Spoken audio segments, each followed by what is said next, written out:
For the first time in 112 seasons of Utah football, the Utes will play in San Diego's Holiday Bowl, a New Year's Eve date, if you will, with the Northwestern Wildcats out of the Big Ten. The Utes will attempt to win a 6th consecutive bowl game and 15th out of the last 16 on Monday night.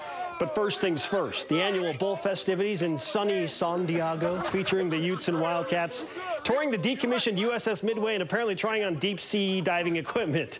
They'll dive into the world-famous San Diego Zoo tomorrow. Rob Zundel will join us live on Sports Beat. How about that? Zippy at the zoo. Nice. Hey, the Utes still a few days away from gridiron fun, but your Football Friday featured 3 bowl games today, beginning with Purdue and Auburn in the Music City Bowl. How cool is this? Tyler Trent, a Purdue superfan with cancer, featured as an honorary captain. Nice moment for him, but the team he was rooting for, yeah, they've had better days. All Auburn in the first half. Jarrett Stidham to Jatarvius Whitlow, 66 yards, 7-0 Tigers. Later in the half, Stidham searching for Darius Slayton and found him.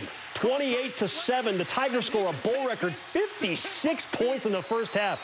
56. On to the Camping World Bowl, because why not? In Orlando, Florida, West Virginia and Syracuse, old Big East rivals renew. Fourth quarter, Eric Dungey with a beautiful throw to Tristan Jackson. Syracuse leads 24-18.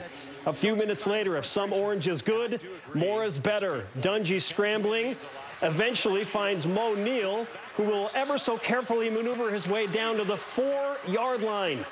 Syracuse set up and score on the next play. They beat West Virginia 34-18. Remember the Alamo Bowl, Iowa State and Washington State. No score? No more. Washington State's Gardner Minshew delivers a 22-yard strike to Renard Bell, 7-zip Wazoo. The Cougars now leading 14-7. Desmond Patman makes it 21-7 with that phenomenal catch. Washington State led 21-10 at the half. Opening drive of the second half belonged to Iowa State.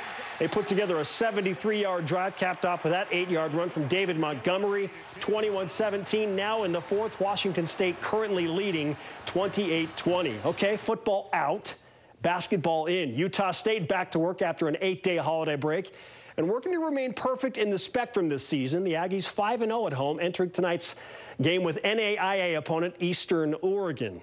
I have Utah State on a landslide. Bountiful Sam Merrill having a dynamite season. And guess what? He'd continue that trend tonight in traffic. Sam, I am. And one. Later in the first half, Merrill knocking down a 3 from the corner. And just finding his mojo. Utah State all over Eastern Oregon. 20 points for Merrill in the first half. He finished with 28. They won 84-57. They're 6-0 at the Spectrum. We'll be back right after this.